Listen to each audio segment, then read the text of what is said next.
Disebutkan dalam hadis, orang yang terakhir kali selamat dari jembatan Sirat itu, kata Rasulullah, rajulun, seorang laki-laki, yamshi taratan, terkadang dia berjalan, terkadang dia tertelungkup, bangun lagi, berjalan lagi, tertelungkup lagi, sampai akhirnya selamat juga. Lalu kemudian dia berkata, sungguh Allah telah memberikan kepadaku sesuatu yang tidak pernah Allah memberikan kepada siapapun di dunia ini. Padahal dia yang paling terakhir. Ya. Kemudian kata Rasulullah, dia pun duduk. Lalu dia berdoa, ya Allah, ya, palingkan wajahku dari api jahanam ini, karena panasnya dan racunnya membuat aku tidak enak, ya Allah.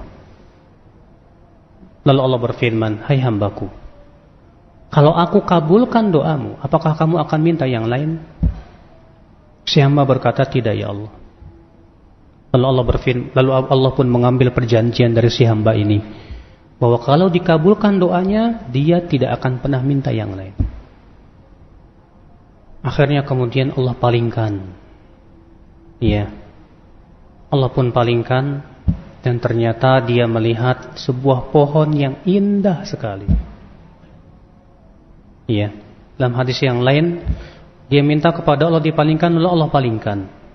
Kemudian dia minta, ya Allah, dekatkan aku ke pohon itu, ya Allah, supaya aku bisa minum dari airnya yang lezat, dan aku bisa duduk di bawah rindang pohon itu. Kata Allah, bagaimana kalau aku berikan kepada kamu, apakah kamu akan meminta yang lain? Tidak ya Allah. Kamu bersumpah, ya saya berjanji, saya tidak akan pernah minta ya Allah. Akhirnya Allah dekatkan ke pohon itu. Akhirnya dia pun nikmat makan di situ, minum airnya, berteduh di bawahnya. Tiba-tiba kata Rasulullah diperlihatkan pohon yang kedua yang lebih indah dari itu. Maka orang ini ngeliatin aja, bengong dia. Akhirnya tidak sabar, dia berkata, ya Allah, dekatkan dong aku ke pohon itu. Apa kata Allah? Celaka kamu. Bukankah kamu sudah berjanji tadi kamu tidak akan minta yang lain? Kata si hamba, ya Allah, ini saja satu ya Allah. Aku tidak akan minta lagi yang lain ya Allah. Lalu Allah berkata, bagaimana kalau aku berikan kepada kamu ini, kamu akan minta yang lain? Tidak. Kamu berjanji. Aku berjanji. Lalu Allah mengambil perjanjian bahwa dia tidak akan minta yang lain.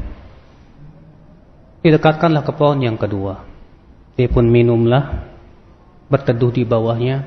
Tiba-tiba Allah perlihatkan pohon yang ketiga yang lebih indah lagi. Emang ini jiwa manusia ya. Kalau udah punya mobil Avanza, ngelihat Innova pengen gitu kan. Udah punya Innova, ngelihat Alphard pengen gitu. Ya. Akhirnya orang ini lupa lagi kepada janjinya. Dia berkata lagi, ya Allah, dekatkanlah aku pohon itu.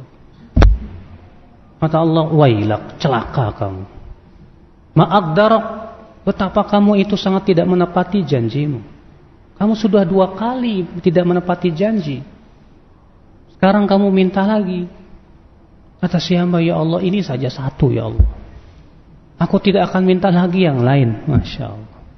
Iya, dengan sifat kemanusiaannya ya. Akhirnya Allah mengambil perjanjian tidak akan meminta yang lainnya. Akhirnya kemudian si hamba berjanji. Lalu kemudian Allah pun mendekatkan ke pohon yang ketiga. Rupanya di pinggir surga. Akhirnya si hamba itu melihat surga, bengong aja. Masya Allah, kenikmatan yang dahsyat.